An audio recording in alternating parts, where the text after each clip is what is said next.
Warning: if you're not a fan of language that packs a punch, now's the time to tune out.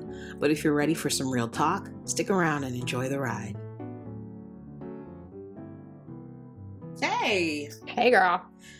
Okay, so we're back again for another episode, and I'm really excited about this one because I get this question a lot from clients, or I see it all over the internet, and I feel like it's probably something that will just stand the test of time. People are constantly asking, do I need to be passionate about my job? Yeah. Right? Yeah. So I'm excited for us to tackle this. I'm excited too. And I definitely get this question often, but I think from a different perspective, right? Like meaning of life and existentialism kind of stuff. And so I'm interested from all the different angles about what does it mean to like your job or feel passionately about your job, and where does it fit in what you believe about your life? It's going to be a good conversation. Very good conversation. And I also feel like this kind of encompasses a lot of things. So we'll probably maybe pull in some other themes we've discussed before. But again, in life, I just believe everything is interconnected. Yeah. Honestly, that is how I live my life every day. Mm-hmm. So I'm eager to see how it goes. Yeah. Alrighty. Me too. Let's get into it.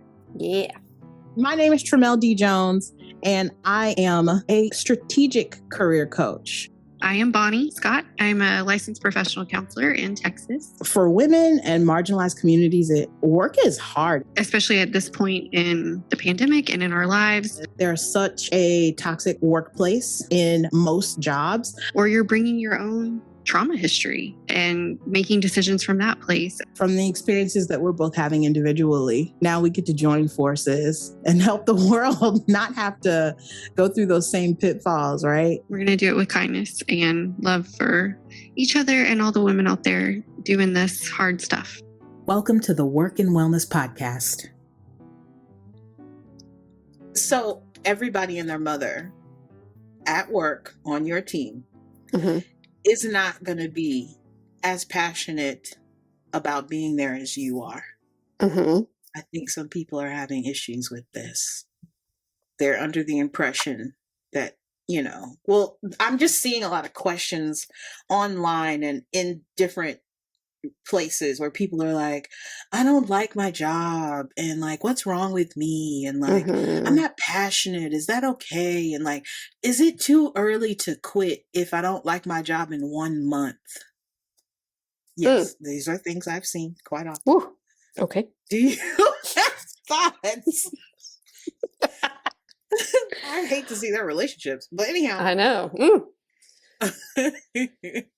Gosh, that's complicated, right? Because part of it is, so yeah, I mean, like in mental health care, we have a diagnosis we can use called adjustment disorder. And it's like, you can only use it up to 6 months, right? Like within 6 months, you should have Air Bunnies been able to adjust to whatever this new thing is you're doing. But in that time, you're allowed to have regrets and to question and to be like, I don't like this job, even though I started 4 days ago or whatever. Yeah. And so part of me is kind of like, give it more time to see if you really don't like it, or if you're just struggling to adjust to like a new routine or a new expectations or whatever. Yeah.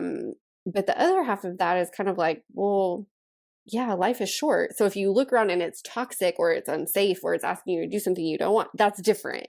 Yes. So I don't know. That's complicated. Well, and I think it comes back to, listen, everything I believe goes back to trauma, and it also goes back to having a plan. So if you don't have a plan for where your career's going and you walk into a workplace just hoping that it's going to make you feel warm and fuzzy inside, it's going to be really hard to identify if it's toxic or if you just aren't feeling it. So every job you walk into, you should have a checklist of things that it needs to fulfill for you, and you can give it an amount of time that you decide for yourself based on your historical ability to adjust. But there needs to be criteria. Ooh, yeah. Right? It ain't just, they don't buy the right coffee. Right? It's not that, because I I don't agree like with this you. paper. It's wrong on my hands. Yeah. I mean, I agree with you. I do believe in, if you get into a situation and it is not working for you, you do need to leave quicker than later, or sooner than later, right? Mm-hmm. But you need to have strategic thought about what those items are. So Mm-hmm. I can give like really clear examples because I talk to people all the time. You know, my biggest thing is long-term career planning. Mm-hmm. And I am working with clients to create plans that are 2 to 3 jobs ahead.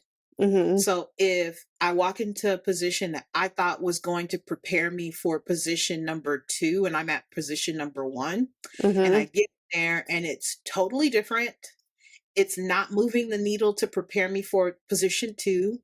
I've actually been lied to and told that I was going to get experience and skill in this certain area. And when I show Mm-hmm. up, I do not receive that. And it doesn't look like I'm ever going to get to that place, which Mm-hmm. happens, you know. Sure. Mm-hmm. Or if you show up and there is an obvious toxicity in the people, Mm-hmm. you should not stay in that situation. No. But not having an idea about what a job needs to fulfill for you leaves you open for just randomly pointing at things you see on a day and saying, I don't like that. Mm-hmm. You Yeah. are not going to ever find a job where you're 100% happy. Right. I worry that people are just flying by the seat of their pants. Mm. Hey friends, I'm Tramel. If you didn't know, I run a career planning firm called TDJ Consulting. I focus on working with high achieving women, and you know exactly the ones I'm talking about. She's the go-to employee, she's consistent, she's reliable, and everyone goes to her for help. It usually means that she's doing her work and theirs too. But unfortunately, her bank account doesn't reflect all the extra effort that she's putting in. I help those high achieving women leverage their wins at work to boost their salary by 10 to 20,000. I provide career services that build on those successes that they've already accomplished without requiring them to go back to school. If you're curious, let's talk. Schedule a free call at tdjconsulting.com. You were saying something about an article you saw. What were you going to say? Oh, yeah. So I read this article and I cannot remember where, otherwise I would totally share it with you. But it was essentially about how our grandparents, right? Like the sort of the World War II generation, no one in that age group cared about liking their job or feeling passionate about it. Their jobs were not callings. Their jobs were vocations that they did because that's what you do, right? Yep. And so like as they started to move up into upper management and even retire out, the employees that came behind them were like, this is an untapped place that we can sort of manipulate people. It's like, Yes. we want you to move into middle management where you work 97 hours a week. Yep. Because you're passionate, you care about it. It's so important to you. It's so important to you that we can ask you to work a lot and not pay you as much as you deserve. Yep. And so that's when the rhetoric around like, oh, your career is your passion and your vote and your calling, that's where that came from, was from capitalism, essentially like manipulating people to work more. 100%. And so when I hear now people saying to me in sessions like, I just don't care about this job and it doesn't meet that need for me. And I'm like, well, okay. That's okay. That was just capitalism telling you to work more for less money. That's okay that you don't feel it. Does it meet your values? Does it meet your needs right now? Right? Like if your values are, I need to pay my bills so that I can support my photography on the side, fine, that's your value. If the job meets it and you're not hurting anybody, keep going. But you don't have to feel passionately about the things you do for money, for work. Exactly. Mm-hmm. You get to assign a purpose to your job, and that purpose may change throughout your career.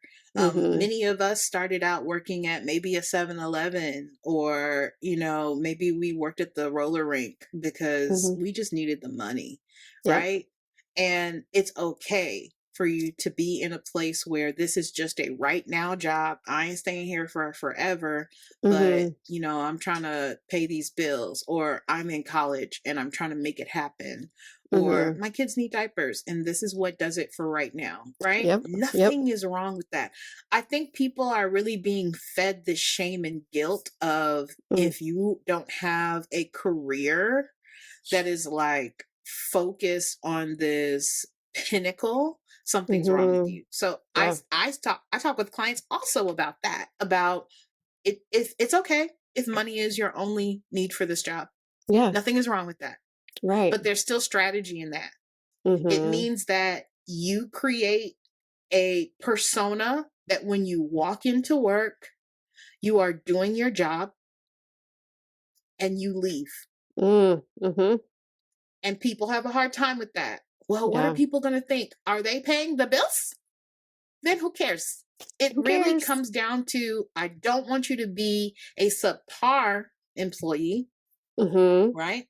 So if your focus is, I need to pay these bills, 9 times out of 10, you are probably applying to jobs that are not as challenging so that you do not have to invest most of your mental capacity in that space, because you're investing your mental capacity somewhere else. Maybe is in school, maybe is in family, maybe you are taking care of a loved one at home, right? So you're not looking to be 100% engrossed in what you're doing on a daily basis, and nothing is wrong with that. Right. You had mentioned something about, you know, our grandparents. I 100% agree. And this kind of goes back to, we talked about quiet quitting, but it goes back to that. I had a post on Twitter where I was saying, is it quiet quitting or is it work-life balance? And a person responded and I could feel the disdain. And they were like, well, I said, is it either or? This person said, it's both. And I said, agreed, but it's not a new concept.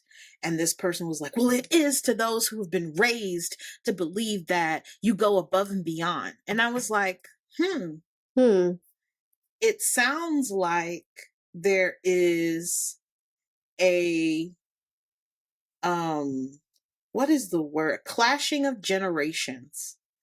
Because those who were taught to go above and beyond, above and beyond still works. Totally. That is definitely something you can do to move ahead. But, and if you can and you want to. Right? You. And let's think about when that was created. Above and beyond was created when company loyalty was high. Companies had lots and lots and lots to give to an employee. They invested in employees a heck of a lot more than they do now. So we're talking not only pension plans, but we're also talking about long-term leadership tracks. We're talking about the amount of training that went into positions, because again, our grandparents' day, not everybody was going to schools. They were getting trades. And so the companies themselves had pioneered very specific ways that they wanted things done. And they took great stock in creating employees that knew exactly their specifics. There really wasn't a lot of industry standard, right? Yeah. So what ended up happening is the amount of money that it cost to train an employee was very high. And so they knew that if they brought someone on, they were going to spend a lot of time, money, and attention on this person. And so they needed someone who they could rely on, right? But the thing is, as that loyalty has gone down, it is now okay for you not to be the above and beyond person. Because those things that were congruent then, being above and beyond, and the types of perks you got from pushing that narrative do not exist as much now. Now, again, above and beyond works if that's what you want, but it's not an every case scenario kind of situation. So when you walk into work and you have a team, everybody knows Lazy Larry in the back. Now, do I think he's lazy? No. He just goes in his office, does what he needs to do, and when the bell rings at 5, he's gone. But he never gets fired because he does what he's supposed to do. Now, the reason why he's been labeled Lazy Larry is because there are all these other people who are in the mindset of above and beyond, and they are taking their expectations and putting them on everybody else in the team. So if other people are not above and beyond, all of a sudden now they are labeled lazy. That's a problem. Everybody is not lazy. Everybody ain't out here trying to, be the number one person on the team. Hey, this is Bonnie, and I want to take a minute to talk to you about my business, which is Mindful Kindness Counseling, LLC. It's a private therapy practice in San Antonio, Texas. It's a huge part of who I am, a huge part of my life. I'm really proud of the work that I do and the way that it reflects my values and supports my community. So I want you to know that my business is there. If you're looking for a therapist, if you're looking for a supervisor, if you're hoping for support or networking, let me know how I can support you, because there is plenty of work to go around and I want all of us to be successful. So reach me at BonnieScottLPC@gmail.com. And even in that era of like company loyalty and like, towing the company line, I can think of so many examples of just like media that I have consumed that show that like doesn't work, right? Like if you think about somebody like George Jetson or Fred Flintstone, or even like Chevy Chase from Christmas Vacation, right? Like the whole movie is about how he's like trying to be noticed and trying to get this bonus because he's worked so hard for this company, and then all he gets is jelly. Like I'm not sure that it's worked for people who were truly exceptional or got truly lucky. I don't know that it ever even worked. It's strategy too. You can't just work and hope that somebody's going to see you. That's not enough. You actually have to create relationships where other people are probably going to think of you as brown nosing or being snooty or, trying to be buddy with the boss. But in all honesty, if you do the work and you don't do that, it's very hard for you to be seen and noticed. And in all honesty, you're wasting your energy. I tell people all the time, hard workers are rewarded with more hard work. It is not until you get to the point where you are the person who solves complex problems, and now people from all around, other departments are coming in and say, hey, did you fix that for such and such? Can you come over to my department and fix that too? Oh yeah, no problem. Y'all paying me? I'm there. Let's go. But I have lots of clients who will come to me and they've been doing exactly that. They've been sitting in the background, working as hard as they possibly can, coming in early, stay late. Nobody's seen it. Nope. Because they ain't told nobody that they have an idea. I really would like to be in such and such position, so I'm just going to work hard. But did you tell anybody? You told no one. They just thought you liked working. And who is going to give up their hard worker? Exactly. Who is going to be like, you know what? Janice does everything. We need to give her over to another department. Nobody. Or Janice works so hard and she's literally never asked me for anything, so she must be fine. Yeah. Right? Like she doesn't want anything else. She's working really hard right there. And I, as the boss, get exactly what I need plus, and she's never asked me for anything. So I don't know that she has these expectations that I will notice and she'll move up. So it all comes back to strategy, right? Like above and beyond that, we probably need to revisit what above and beyond truly is in this new day and age, right? It's not what it used to be. You used to, I think it's hard because even our grandparents, I can't see that there was an immense need for you to create like a lot of relationships because there was kind of this expectation that if you showed up every day, that was the relationship. We expect you to go home because we know you got 16 kids. Like, we know. It's okay.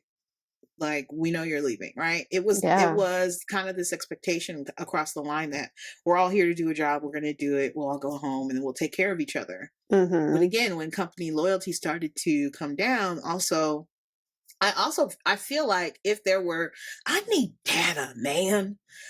If there was some data, I'd be willing to bet that as company loyalty waned, so in the opposite direction, I think that's when office politics really took a rise, where people start to get kind of manipulative and start kind of stepping over each other to get to what coveted spots they felt still last or were left, right? Yeah. Because at that point, now everybody's not on the same team or not on the same side as far as just come to work, do what you need to do, and go on home. But what for me is, I am a career planning expert, but the biggest thing I am, more than, I probably should put this on all my stuff. I don't ever say this. I'm a confidence builder. Yeah. Clients come to me and they're like, well, I just don't think I do the job that well. And then I'll review with them. Well, tell me about all your successes. And they haven't ever sat and looked at them. And so I literally list them in front of them, make them look at it. And they're like, wow, I do a lot. You do, don't you? And all of a sudden, it's like, maybe I should ask for that promotion. Yeah, you should. But, I think that office politics also, it's another one. Yeah. I don't think it's all bad. If you're not participating in office politics, it is participating against you, my friend. There is no way outside of it. Now, there is a way to participate in office politics in a way that is not catty, rude, that is not unjust. I believe that there is a way for you to know, and the concept of office politics is really just the connectivity of relationships in the office and how you utilize those. Some people will utilize them in a negative way and get the result that they want. Some people can utilize those in a positive way and get what they want. But there's absolutely no way that you can't be aware of it and see some movement, right? If you're just gonna be Janice in the back doing all the work and not asking for anything, that's where you'll be the next 5 years. No one's advocating for that person to move out of that position. They want that person to keep on doing exactly what they're doing.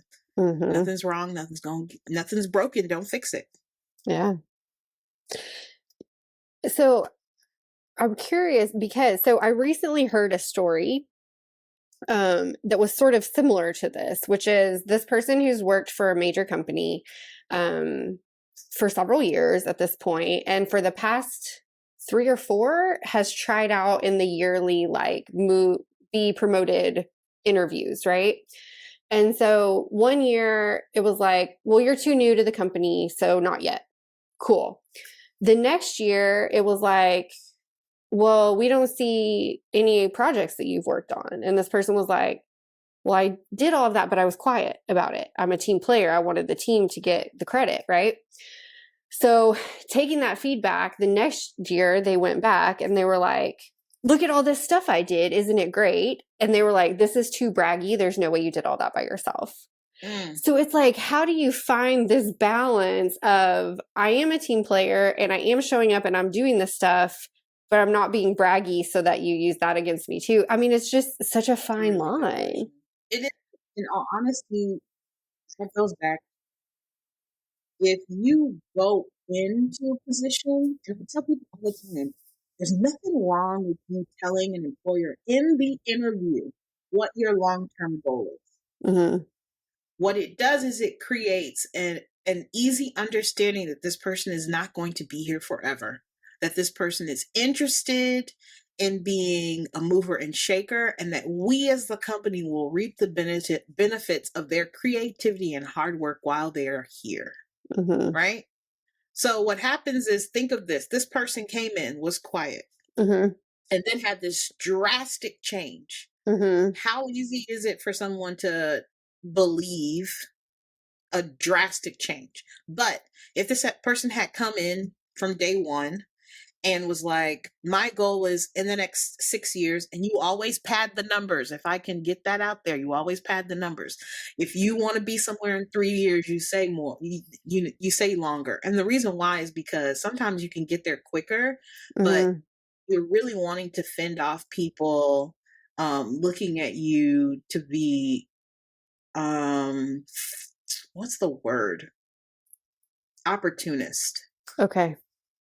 That's how you fend off being looked at as opportunist. Oh, a couple of years down the road, knowing that you're working on it now. And if it comes available because you've talked about it, because people know this is your goal, you will be looked at prior to that expectation if you've put the work in. It also gives you the space to identify, okay, I've told them what my goal is. What are the qualifications for that goal? Okay, let me start working on those now. What are the skills that I need to build for that role? Okay, let me start working on those now. And when you are in meetings and your bosses are saying, well, who wants to do this? You now have this opportunity to be like, well, in the next 6 years, I want to do X, Y, and Z, and that will really allow me to flex those skills. Can I be, thought of for this thing that maybe I'm not quite qualified for, but obviously I want to do, right? So as you're constantly talking about your goal, you're really setting everybody up to see you as a future leader. The other thing, that person that you're telling the story about, it sounds very much like they were trying to do that alone. You can't. You have to have advocates behind closed doors who are speaking highly about you, so that it's not just you saying you did these things, but it's other people who are like, no, they really did. Like, I was a witness to that, or I know them and their work ethic very well, and it's very possible. And I can see this person in this role, and this role. What do we need to do to make that happen? You cannot do that stuff by yourself. So this is also part of that strategy. Who are the relationships? Yeah. And I just recently was talking to somebody about the fact that do you know how many times I see people talking about, oh, I need a mentor. But no one is talking about being a mentee. Yeah. How will we get mentors if no one suggests being a mentee? So as you are looking for a mentor, you also need to be looking for a mentee. What that shows is, number one, it's going to give you some clarity about what mentorship is, number one. Yeah. Because some people are asking way too much of mentors, thinking that they're supposed to just, make it happen, open doors. What's the problem? Yeah. That's not how that goes. And there becomes this clear understanding of the value of time and understanding, right? Yeah. So I think you have to have relationships if you're wanting to move up.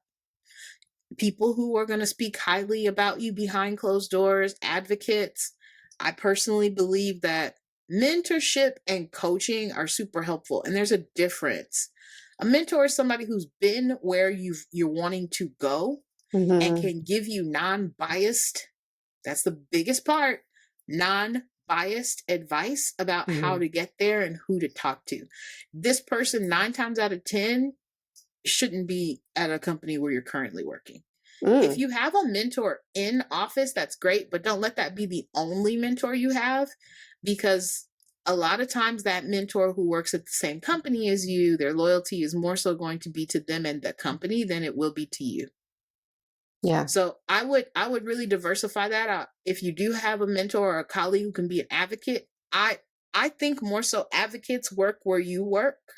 Okay. Mentors work outside of the office, but they've been where you want to go and they know the relationships you need to cultivate and can give you the advice. Coaches are different.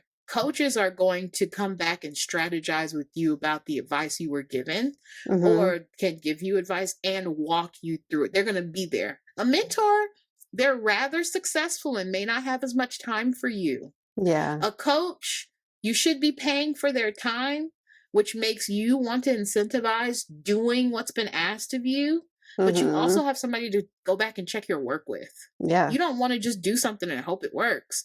You really want to be like, okay, I did such and such and this happened. What should I do now? And that person be like, okay, this is what we're going to do. Okay, so you did that. You did this. Did you do this? Did you try this? Don't worry. I got a template for that. I've got the, script for this. Talk to this person. I know them personally, right? So coaching, mentors, and advocates, 3 very different things, but I think that you can't do any of this stuff alone. Even if you're wanting to be, quote unquote, unlazy Larry in the back, you still got to have an advocate. You still got to know somebody who's saying, listen, Larry's not lazy. Larry has 16 kids at home. Larry's going to come in here and you can depend on him to do what he needs to do, but he's got to get out of here. Yeah. He's got to pick up all them kids from daycare, right? Yeah. He's here working so he can pay the daycare. Hey, podcast listener, this is Bonnie jumping in on this little break in the action to talk to you about advertising opportunities for this season of the podcast. So, my business, Mindful Kindness Counseling, is really proud to support this podcast and these conversations, both with my time, but also financially. And Tramel and I want you to know that we are open to your advertising needs as well. So if you're interested in funding a spot on the podcast, please feel free to contact us at workandwellnesspodcast@gmail.com. Bye. So how does all of that come back around to our original question, which was about passion in the workplace? Like, if you have a job that you're not passionate about, are you still doing all of this sort of investment in yourself with the coach and the mentor? Or is that... I imagine that passion's somewhere else and that you're doing the investment in that other thing, right? I believe everybody has passion in their life. Right. It just doesn't have to be. I have a friend, great worker. She gonna come to work, she gonna get that job done, and she's leaving. But this woman is at the top tier of Comic-Con everything. She's at every single one all across the country. She puts all this time and attention into her costume. She's on multiple podcasts talking about the subculture. That's her passion. Yeah. Right? So for her, the kinds of relationships that she is cultivating is people who are going to support her ability to stay unlazy Larry. What do I need to do? I'm planning on being gone for a week. I'm going to Comic-Con in January. It is November. I want to make sure that I set everybody up in here for success so that when I'm gone, nobody's calling me. Yeah. What can I do? So the original question was like, do you have to like your job? No, I don't think you have to, but I also think you have to understand the purpose. If you need to pay the bills, you probably shouldn't show up being, a jerk to everybody. You still gotta get them bills paid, right? Yeah. I believe that there is a way for you to show up the way you need to show up for you and have people on board with that. But some of it is going to take really, again, strategic thought and how you communicate that. You can't just show up and be all me. I got finals this week, so I'm not coming. Right. I will not be here and do not expect me. Yeah. That's a really fascinating idea, actually, that I'm sort of wrestling with. The idea that, like, whatever your passion is, bringing that part of your identity, right, to work, and then cultivating people that want to see you grow that part. Like, I don't think I've ever thought of it in that way. I think I always thought, ooh, look at you, you're like blowing my mind this morning. I always thought of like a work relationship as needing to focus on, well, this is what I care about at work. So what a cool idea to be able to be like, all I care about at work is that it supports this other thing that I'm really passionate about, and finding people that support and grow that. That's wild. Well, I think that there's a little bit more to it, right? You have to really think about messaging. It's all about messaging. That is the core, but the message also has to be that your job is a symbiotic relationship. They expect something out of you. I identify how you can do that and still get what you need. Right? Yeah. But I feel like we had a lot of people like that when we worked together. People who came, did their job, and then we kind of didn't see them very much out in the like foyer area where we all congregated. Yeah. I think we were all very open to having relationship because we noticed that when we connected, we got work done a lot easier because we're working all on the same clients. So if I have an issue communicating with you, Bonnie, and me and you are both working with Janice, and I actually do need to get your help working with Janice, that friction is really going to keep it in a negative space. But if we're all working really well together, it's going to be easy for me to be like, honey, hold on. Let me call Bonnie. I think she has some solutions to this issue. Hey, Bonnie, can you come in my office really quick? I'm with Janice. And then we can huddle. Yeah. But can you do that if you came into the office and you told Janice, I'm not going to be here next week because I got finals and you just going to have to deal with it. And then you're like, oh, by the way, Janice is here. Can you help her? Right? Like, how is that? So I think that, yes, we all have passion. And by default, we should prioritize that passion. But we also need to look at jobs as a symbiotic relationship where we do what is expected of us and get what we need. It can't just be you show up and do what's expected of you. You got to get something out of it. Right. And I don't think it's just money. But do you have to like it? No, I don't think you need to. Okay. I think that's the expectation. I think people think they have to enjoy it. You don't have to like it. I've had jobs I didn't like, but I stayed going because the money was good. And I was able, because the work was not challenging, I was able to focus on the other things that I really loved about my life. Yeah. In college, I was the person, if you ever get into an elevator and pick up that little red phone, you think it's the police. It's not. It's me. There are companies all over the United States that monitor those emergency phones. In college, I worked for one of those companies. That's amazing. So what happens is if you get stuck in an elevator and you pick up the red phone, it automatically starts to ring. And it calls one of these places. Okay. That person is armed with the list of emergency contacts specific to that elevator. Okay. So, FYI, 911 is very, very rarely the first number on that list. So I would have to call the front desk first. Hey, somebody's stuck in the elevator. Do y'all know? Oh, we didn't know. Okay, we'll call.